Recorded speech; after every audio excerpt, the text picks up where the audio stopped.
Hi everyone, and welcome to International Women's Day at MessageMedia. I'm thrilled to open the session today because International Women's Day, it's a day for us to celebrate women's achievement, to raise awareness against bias, and to take action for equality.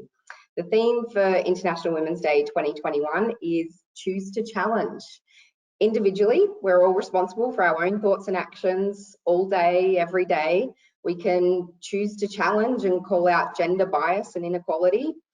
We can choose to seek out and celebrate women's achievements. And collectively, we can all help create an inclusive world.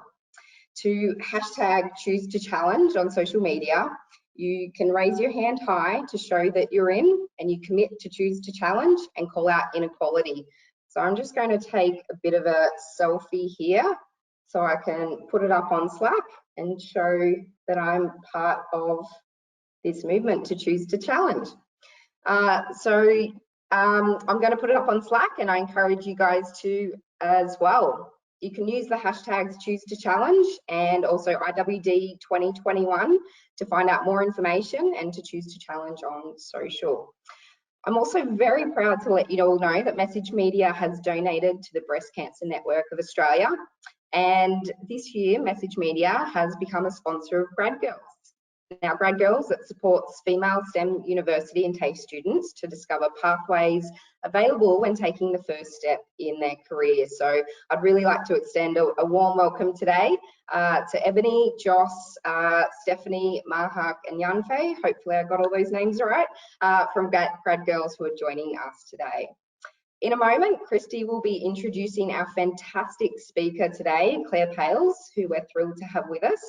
And if you have any questions throughout the session, please send me a DM on Slack and I'll jump back at the end and join them for a bit of a Q&A session.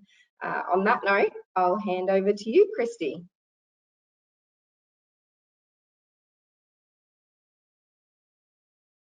Thanks, Tara. Excellent. Hi, everyone. I'm so pleased to have Claire with us here today to celebrate her achievements and to share with us how she chooses to challenge for International Women's Day. Claire is a best-selling author, podcast host, and director of the Security Collective, a consultancy company committed to helping organisations create and sustain effective information and cybersecurity teams. Claire has 17 years of experience establishing teams and award-winning security strategies throughout Asia and Australia, and including Hong Kong, China, and India. Her focus is to grow and coach information security professionals, CIOs, and boards, and help businesses establish exceptional information security practices. In addition to a postgraduate qualification in e-crime, Claire is a qualified coach and a graduate of the Australian Institute of Company Directors. In 2019, Claire was named Fellow of the Australian Information Security Association. Claire is based in Geelong, a mum of 4 and a sought-after speaker and advocate for people in cyber. Welcome, Claire. Hi, Christy. Thank you so much for having me, and hello to everybody listening and watching. Thank you so much for coming, Claire. So before we jump into the conversation today, just a reminder for everyone that is listening today, if you do have any questions, please Slack Tara and she will be joining us at the end. So Claire, let's just jump into it. Really curious, you straight after school started to study e-crime and then moved into the cybersecurity space. So tell us a little bit around your journey out of school in e-crime and then how you just transitioned into cybersecurity. Sure. So I'll keep it short because I guess I'm covering quite a few years of experience, but I originally wanted to be a police officer and decided that I wanted to go to uni first. So I joined my university degree, which was police studies, and also studied electronic crime as a postgrad. I started my career as a paralegal, and I really wanted to be one of those small percentage of people that really use their university degree in their vocation. You know, a lot of people go to uni and then end up in another place, and I was so passionate about the law and policy and really sort of finding structure, and managed to find myself after being a paralegal in a team at Telstra where we worked with law enforcement to give evidence and support crime or criminal cases with evidence from Telstra. So phone call records and internet records, and it was a fascinating job, and I was there for 5 years. Wow. I moved on from there into fraud, and then just after I had my second child, I was approached about going to Hong Kong for a job to be the head of cyber. So I sort of moved my career right through law and into corporate security, then into fraud, and then into cyber. And it seemed like a natural evolution for me, but I guess I didn't plan it other than just wanting to stay in that side of the industry as much as I possibly could, and became a leader. And then that allowed me to climb, I guess, the ladder in security even further, and allowed me to work overseas, which is one of the most amazing things that I've been able to do. Wow, that sounds amazing. And I know for myself, particularly over the last 5 to 10 years, cybersecurity has definitely become more visible to me and the impacts that it has on business. So can you tell us around the impact that cybersecurity can have on a business, I guess, if done well, but in turn, if not done well? Obviously, we're a global business as well, so keen to hear your thoughts on that. So I think one of the best things that organisations can do when it comes to cybersecurity is try to have as many people in the organisation committed to cyber as possible. So I think some organisations make the mistake of hiring a cybersecurity leader and thinking that that person is responsible for and accountable for cybersecurity across the board. And they might have a small team, but apart from that, a lot of businesses say, well, we've hired someone, so we're good. Like, they're going to fly the flag and, you know, carry us in terms of cyber, when in fact you really need the leaders on the board and the leaders in your executive to be talking about cybersecurity and not be fearful of cybersecurity. And you know, in a utopia, in an amazing future somewhere, you know, we have cybersecurity cultures and we put that lens over everything we do. I know that not every organisation can do that, and maturity levels are different. But I guess if it's done poorly, what I'm really interested in is asking people to think about the data that is at their disposal. So cybersecurity done poorly is when we don't think about the fact that names and addresses and personal information are connected to real people, you know, and they are potentially at risk if that information is breached or leaked or even by accident exposed. So I guess the difference between good cyber and bad cyber is actually the people. You know, it's the difference between cybersecurity in a great organisation or done well in an organisation and cyber not done so well is how people are managing cybersecurity. Because you can have all the tools in the world, but if your organisation is targeted, you want the people to recognise that email doesn't look right, or that third party that we're working with doesn't seem to have the same security that we would have. So it's really the mindsets of the people. It's not just about the technology. Yeah. And what kind of damage can be done to businesses? Like if information was to get out, what have you seen? You know, I'm sure that there's a huge impact to businesses. What could that look like? I think it's probably a cliche a little bit, but the reputation of an organisation is definitely tarnished. And there's a stat that talks about 40% of people who were dealing with an organisation, once they've been breached, those people think twice about going back and dealing with that organisation again, or think twice about whether or not they would give their information to a business like that. And information or data can be the lifeblood of a business. So if your customers are no longer willing to give you that information, or not give you as much information, it can actually impact the bottom line to a business. And there's been breaches in Australia where companies have had to write off millions of dollars because they haven't been able to secure their business, and through breaches they've had to pay fines, they've had to pay insurers, you know, and they haven't really been able to manage it from a financial perspective. So reputation is one thing, but cybersecurity absolutely impacts the bottom line.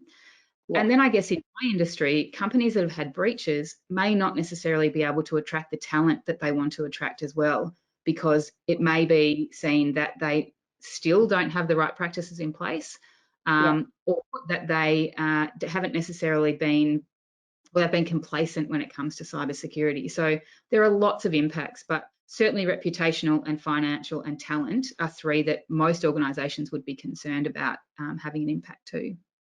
Yeah, great. I hadn't even thought about talent as one of those. I was definitely thinking financial, but yeah, it's interesting hearing that as well. And you've written 2 books as well. So you've got The Secure CIO, and you're about to launch a new book, which you co-authored, I believe. So The Secure Board. What are some of the key messages, if you could share with us all today, a little sneak peek of your books, but what are some of those key messages that you're pushing to leaders from both of those books around cybersecurity? So I wrote the first book back in the end of 2017, and the corporate, the business that I run, the consulting business that I run, has really been focused on hiring cybersecurity leaders into organisations. And the first book was really about asking organisations to think really rigorously about why they're hiring a cybersecurity leader and assessing the cybersecurity leadership needs of the business. So a small business might not need a leader, they might just need a third party to support them. A big business might need a leader and a team, and their maturity might be low, so they need a particular skill set. So the first book, The Secure CIO, really talks to technology leaders because about 70% of security leaders report to a CIO. So they became the audience for my book. But the book actually has a lot of transferable frameworks in it that you could use in any business or any industry that really says, think hard about why you're hiring and think hard about how that person can be successful and add value to your organization. So that was really the focus of my first book. The second book, which actually launches next Monday, is called The Secure Board.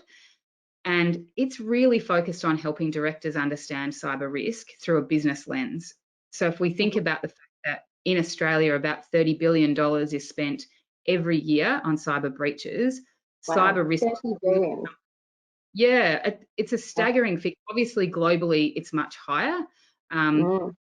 Just in Australia, it's $30 billion. And so this is a risk that directors really need to understand. And so while, you know, they set the tone from the top, it's a blind spot, I think, for boards because cybersecurity isn't something that probably comes natural to most board directors. A lot of directors are lawyers or they're CFOs or they've come from those types of backgrounds, and there's less tech people on boards and less cyber people.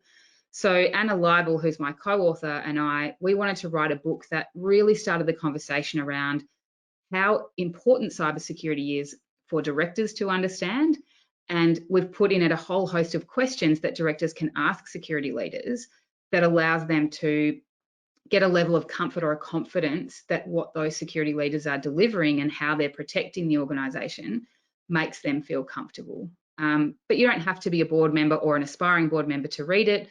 I actually encourage security leaders to read it because it will help them to understand what we discovered were the gaps for boards. We did a whole host of research with board directors, CIOs, and security leaders, and then we looked at other people's research as well, and we could see where the gaps were in knowledge, and that's what we've tried to fulfill in the book.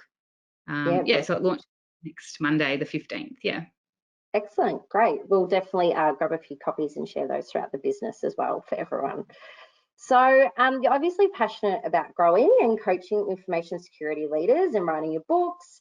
So moving more to celebrate International Women's Day and looking at diversity, what is your thoughts, and do you feel that there's enough women in cybersecurity in that space as a representation?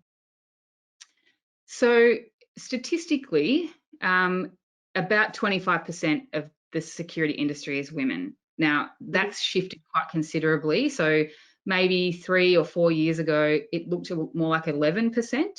And some further studies were done. And just recently, actually, probably in 2018, there was more studies done that opened up the industry a little bit in terms of what the scope of those surveys were holding together from a security perspective in the industry. And the numbers are now looking more like 25%. We've done some studies here in Australia as well, which echo that 25%.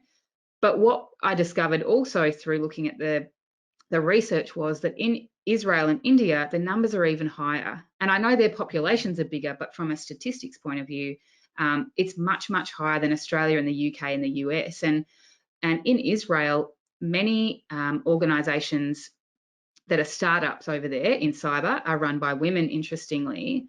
And in India, real push for women to enter STEM subjects when they go to university. And then the unis are collaborating with business to get women into this industry and get women into jobs. And so we can learn a lot from those countries about how they are encouraging women into the sector. Yeah. What I would say about in Australia is what I'm discovering is there might be 25% in our industry, but as you get further up into management and team leaders and into the C-level, those numbers diminish considerably. And so we're not really seeing the same representation of women at the more senior levels in cybersecurity. And that's a challenge because lots of organisations want to see their C-suite as diverse, not just by gender, but by background, by ethnicity, by the universities they went to, the countries they've lived in. We're just not seeing that next level up because for many reasons, women exit the cybersecurity industry throughout their career and don't return. And so then we end up with this sort of a great representation in grads and at the bottom end, but we're just not seeing that at the senior end, which I'd love to see more of because I think that diversity contributes obviously to great decision making. There's lots of studies that back that up. Yeah, so that's interesting. You've talked about two key things which I pulled out there. So the link between universities collaborating with businesses and the importance of that, because we know we had a speaker a few years ago that talked to obviously the drop out of university, so around that time, and also women moving up into leadership roles. So from a security cyberspace, have you seen businesses, or what do you think would help maintain people moving up and keeping women to move up into leadership roles? Is there anything that you've experienced with as part of your consultancy business? So I think one of the key things that we need to do in our industry is recognise the importance of professional development for women, because I don't think as women, in fact, I've experienced this myself because I run a lot of courses for both women and men. And what I see is that women don't invest in their own professional development as much as men do. Okay. What I also would love to see, therefore, is bosses and HR departments encouraging women to come forward with courses that they want to do, or secondments that they want to do, or feel confident, feel like they're in a safe environment to put themselves forward and apply for jobs that might give them not just a more senior extension, but lateral moves as well, experiencing more, for exposing themselves to more skills and capabilities. So what I've seen done well is where, women are encouraged to express their interest rather than apply for a specific role. Lots more women come forward when it's just, let us know if you're interested, as opposed to, there's one job and everybody's got to apply. And, I think women feel less likely to apply for those jobs or confident. At the more senior levels, I guess what we can do also is look at 2IC positions so that women get an opportunity to step into leadership, but maybe not in the capacity where they're sort of drowning in new skills. So get them to see or shadow and see how the more senior roles are delivered, and therefore they get that shadowing and they get that 2IC, or they step in when someone's on leave. And that can make all the difference in the world, I think, to that increase of skill. I think as a community, women are starting to get stronger in their approach to reskilling and upskilling, but also, COVID has certainly shown people the ability to be more flexible in their approach to work as well. So, I'm certainly an advocate for job sharing and part-timing and any way that we can keep people in our industry. And there's lots of businesses out there. ANZ does excellent job sharing in their security teams. And there are some other businesses in telco and utilities as well, bigger businesses who are absolutely advocating for job sharing. And I think that supports women in the industry as well. Yeah, excellent. So are those things that you touch on as part of your consultancy work with businesses? So you talked about recruiting and flexibility and developing. Do you feel like that's making a fundamental difference with the leaders that you're talking to shift that? Yeah, I think too that my work with organisations is about finding the right person for the job. So, a lot of businesses are seeking females. I'm trying to encourage them to, like I talked about with my first book, I'm really encouraging them to think, what sort of a leader do we need? And if it's a female, that's great. If it's a male, that's great. If it's somebody from another country, that's great. They've got to be the right person for the job. Women have got to be hired because they're the right person for the job in their skill set, in their culture, in their approach, not for a diversity stat. And it's probably a webinar for another day for us to talk about, gender quotas and that sort of thing. But really, I'm trying to encourage businesses to nurture women's careers, and so they come up through the ranks. Certainly hire from within your security team if you can, and if that's a female, that's great. But really focusing on that robust process of why are we hiring and what sort of a person do we need, and then diversity comes into it in terms of your shortlist. But you may still end up with a male in your team if they're the right person for the job. Yep, of course. Yep. And I love how you said talking about nurturing people's careers. I think that's so important as well. So that's really nice. In regards to biases and inequality, can you share with us, or have you ever experienced that yourself being in the cybersecurity space?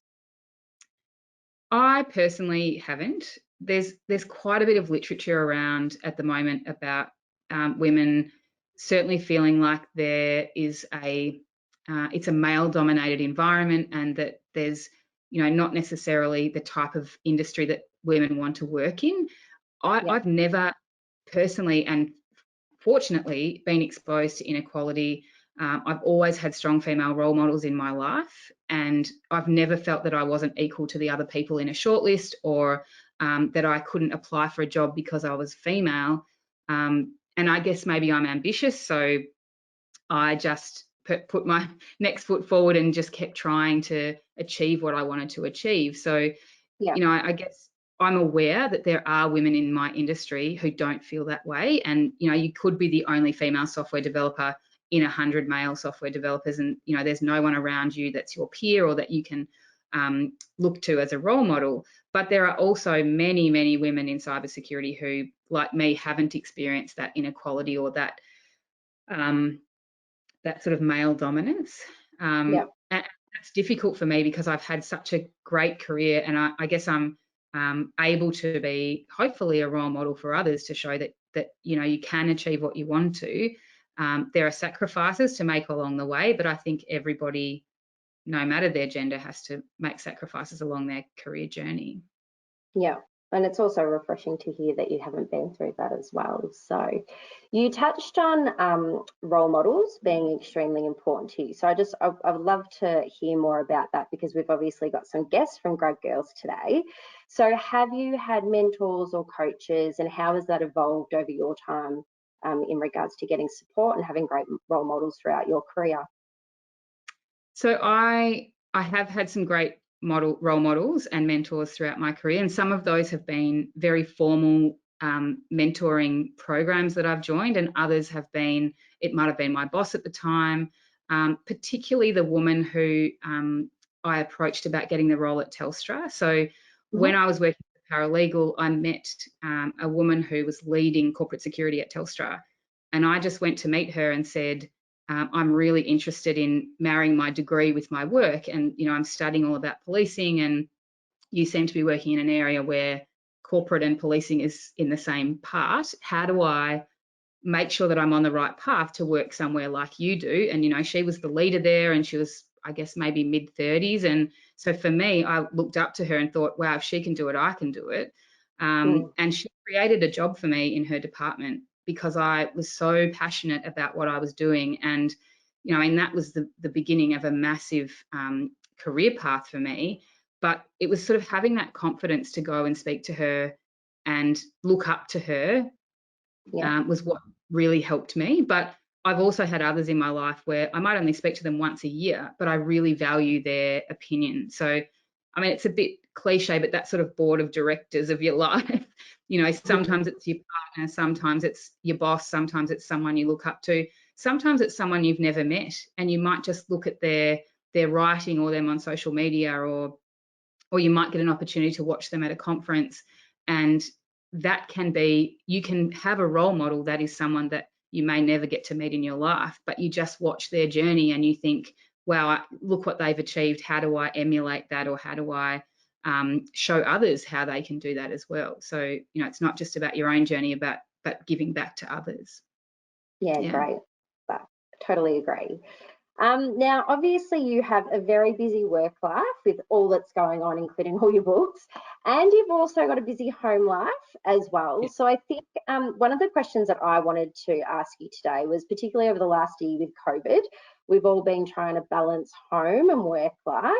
And health and wellbeing is at the top of our mind at the moment. So curious for you to share some of your thinking, or how perhaps you balance the two and ensure a good balance, hopefully, between them. So a little bit before COVID, so I've been running my business now for about 5 years. A little bit before COVID, sort of late 2019, my business was becoming quite successful. I'm very fortunate to work with some great companies. And so my husband agreed that he would leave his corporate job and look after our 4 children. So I thought that he would say no to that. But yes, and I know not everybody has a stay-at-home parent at home to look after their kids. And really, for me, it was about either turning away work or asking him, you know, how would you feel about being at home with the kids? And he said, okay, I'll do it for a year, and then at the end of the year, we'll reassess. Now, he did not know that that year was going to include COVID and homeschooling of 4 children. Wow. In this office. But he has kind of taken to it like a duck to water, and being an executive, he just made it into a project, and has been an amazing stay-at-home dad to our 4 children. So that has helped me absolutely balance my career and my business, and being able to give back as well. But I would also say that one of the key things for me is about working for an organisation that aligns with your values. And I actually talk about this in my first book. But working for myself for the last 5 years has meant that I've been able to have the flexibility when I've needed it. And again, not everybody can run their own business, and it is actually a very, very hard slog. And there are peaks and troughs. And again, I could probably talk about that for a whole other TV show. But what I discovered was that being able to be my own boss and run my own business meant that no matter what, I would align with the values of my organisation. I've worked in jobs before where I didn't align with the values of the business, and I didn't last very long there. And so I would encourage people who, if you are looking for a new job, start with what type of company you want to work for, and be able to align, make sure that you're able to align to the values of that business. Because, you know, for me, I was able to take time off when I had my children. I was able to take time off when my mother passed away. I'm able to take time off to give back to mentoring programs, and, you know, the Australian Women in Security Network. I give money to causes such as the Breast Cancer Network. And on that topic, thank you so much for your contribution to them today. They're a very important cause to me. And so, you know, for me, it's about, you know, having the balance in your home life, having that board of directors around you to keep you sane, but then working for a business that no matter what's going on in your life, you can contribute to their corporate vision, but they can also support you to be a great employee. Yeah, I would say. That's good. Well, I'm hoping we're supporting all of our employees as well, doing our best, particularly over the last year as well. So, yes. So thank you so much for sharing with us today. I might invite Tara back now and see if there are any questions from anyone that is watching today. Hi, Tara. Hi there. Thanks very much for that, Claire. Great to hear your story. We've got a few questions that have come in. So one was referenced back to, you mentioned there was a shift from kind of 11% involvement of women in the security space to 25% over the space of a few years. What do you think has been the biggest driver for that change in increasing women's involvement that we can learn from?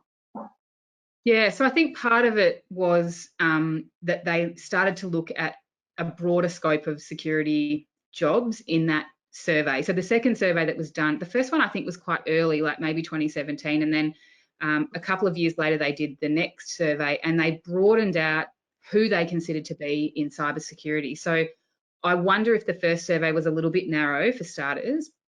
But I also think that what we saw during that time was a whole host of little pockets of sunshine in our industry, things like Grad Girls, Go Girl for IT, lots of those types of programs where we were encouraging women, not just in universities, but also in high school, to think about a career in tech. But I think too, there's been a huge shift in diversity, lots of people hiring more women into the sector.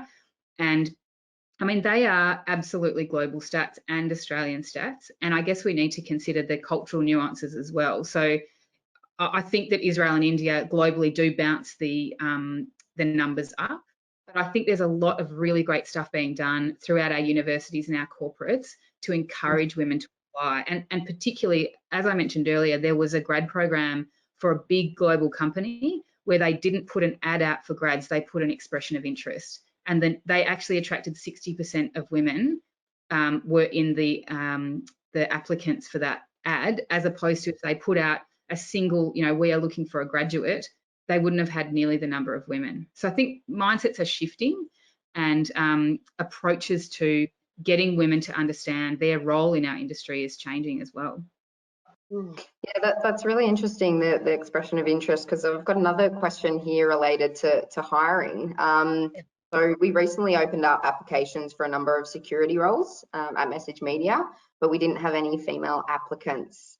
You mentioned that providing flexible working, having female peers is important. Do you have any other advice that we can follow to attract women into security? So there was maybe one tip there. Any others? Yeah, so there's a couple. So one is that you can join different organisations like the Australian Women in Security Network, like the Australian Security Industry Association, where you can surround yourself with people like that. So if you have other people in your security team, ask them or encourage them to join those different networks so that they can meet more women. I mean, the AWSN has thousands of women in there that aren't always looking for jobs, but there's an opportunity if you do meet people through that avenue. It's really about networking. And I find if I advertise a job for a client, there might be 100 applicants and I might get 2 women. And I mean, that's just not a balance. But through my own networking and the women that I meet, I can reach out to women and say, I've got this job on. Is this an organisation you'd be interested in? They might say yes, they might say no. And if they say no because it's not the business for them, then I just have to respect that. I really want to see the right people in the right roles. So I think putting an ad out is one way, but I also think that networking is incredibly important to meet women far before you're asking them if they want to apply for a job. Like dating. Good suggestions there. Another one came through just now. You mentioned how important role models are. Who's the most important role model you have and why?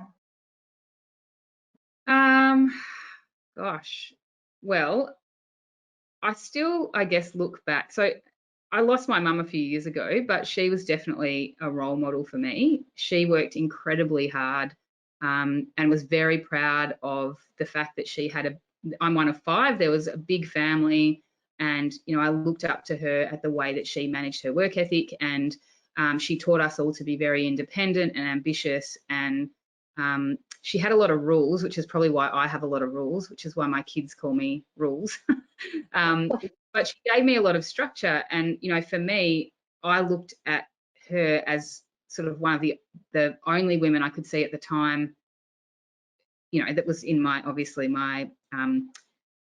immediate family that was achieving those things. And so, I think if she had had a different viewpoint, then I probably would have ended up being a very different person. But she was absolutely a role model, and I continue to talk about her to my children. And I want people, I guess, to realise that it doesn't have to be your mum. It can be anybody within your community. And, as I said, you may not ever get to meet them. But I have a lot of other women in the security industry that I look up to as well.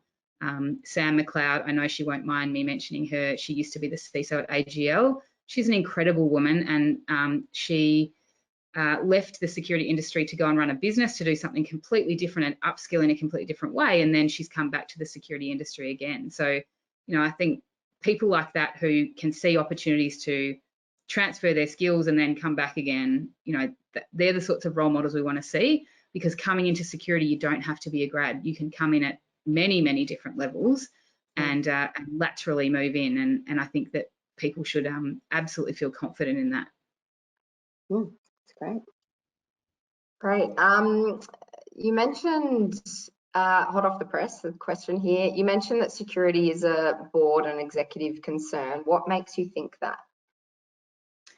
So I think boards and directors, in fact, I know boards and directors in a couple of industry verticals now, by law are starting to be, or by regulation, are starting to be accountable for cybersecurity. So the finance industry, for example, now through their regulator, boards have to take accountability for cybersecurity. Last year, the government released the cybersecurity strategy, and with that, there's been a new bill come out that is looking at cybersecurity as a responsibility for directors. In order to discharge their duties as a director, they must have looked after cyber risk as well. So we're getting to a point where it's not just my opinion, it's actually the government and our regulators that are saying, we now see the directors as absolutely responsible for the cybersecurity of information and data within an organisation and the network. So, you know, prior to that, there was a lot of pressure on security leaders and on tech leaders to look after cyber, and maybe to a lesser extent the CEO.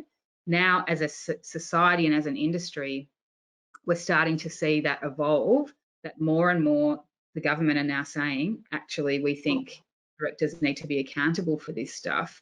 And that's, I guess, you know, timely why Anna and I wrote the book now, because we don't want board directors to be fearful of this as a new accountability for them. We want them to feel comfortable. Okay, we've got this. We know how to manage risk. Cyber's just another risk, just like climate change is a risk and COVID is a risk and financial impacts are risks. Cyber is just another one of those risks that directors have to take on. And what they say then filters down in the organisation. Yeah. Switching back to International Women's Day for a second. So it's come up, so it's great that we're recognising International Women's Day and the importance of having these conversations. Do you see other businesses doing anything really well to support diversity? What are some of the organisations you look up to in that regard? I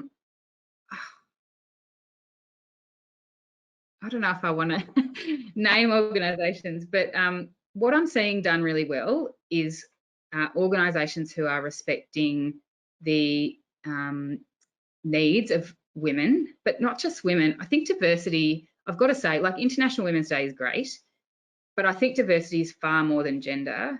And often I think that gets forgotten because there are quotas for gender.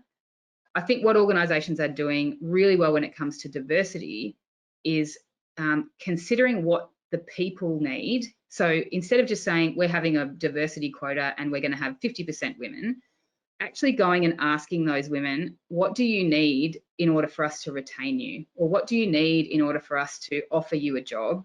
And rather than guessing, I think that's really important. You know, when it's like anything that you're trying to encourage, you want to make sure you're actually doing the right thing. Like when I wrote my book, I went and asked a whole bunch of people, I'm thinking about writing this book. This is the question that I'm trying to answer. Is that the right book for me to be writing? It's the same way that from a diversity perspective, if you want diversity, you need to make sure, or you want to attract more women, you need to make sure that you're asking them, if you're going to stay in our organisation, what can we do better? Or what are we doing now that's great and it's making you want to work here? So every business is going to be different. You know, a mining company is going to be different to a retail company. There's a reason why women come into the business that you want to keep that. You don't want to get rid of policies or structures or bonuses that women get, only to find that that was the thing that was keeping them in your workforce. So every business does it a little bit differently. But one of my key tips would be is to ask the women who are in your business, why are they staying? What are you doing well? And how can you do that better? Really great points there, Claire. And I think this is the final one that's come through. What on an individual basis, what are some examples of just the small things that we can do as individuals to push this agenda on a day-to-day basis? as in the agenda for women? Yes. Yep. A couple of things. I think the first one would be, and similar to my previous answer, is to educate yourself as a woman and as any gender that you are. Educate yourself as to the challenges that different pockets of diversity are having. So really not just having your own thought, but opening up your mind to what are these people experiencing that's challenging to them? What are they experiencing that they're loving? What lights them up? And, you know, so on a day-to-day basis, especially if you're in a leadership position, check in with the people in your team about what's going on for them. What's, you know, when you're having a performance review, ask them what's been great about working for the organisation or on any given day. And then read widely, not just about your own organisation, but within other publications, and be careful of social media, obviously, in terms of what you read, but and ask people questions. You know, like I tend to ask my children all the time what they're being educated on at school about this stuff, because they're a whole new generation. I don't know how my son, who's 12, how is he being exposed to diversity? You know, he's in a co-ed school, but that doesn't mean that he's doing or that he's hearing the right messages. So really trying to understand and educate yourself on what's important to diverse groups and how you can continue to support them and apply whatever it is that they need to retain them and keep them within your organisation. And you can do that every day, a little bit of reading every day, a couple of questions every day. And it shows that you care, but it also gives you, informs your opinions as well. Great advice. I think that's it from all the questions that have come through. Great. So thank you so much, Claire, for coming today and talking to us. I know I met you a few years ago at Hopper Down Under, and it's always such a pleasure to have a conversation with you. So thank you so much for your time. Thanks, Tara, for helping today, and thank you everyone for joining us. Enjoy the rest of your day.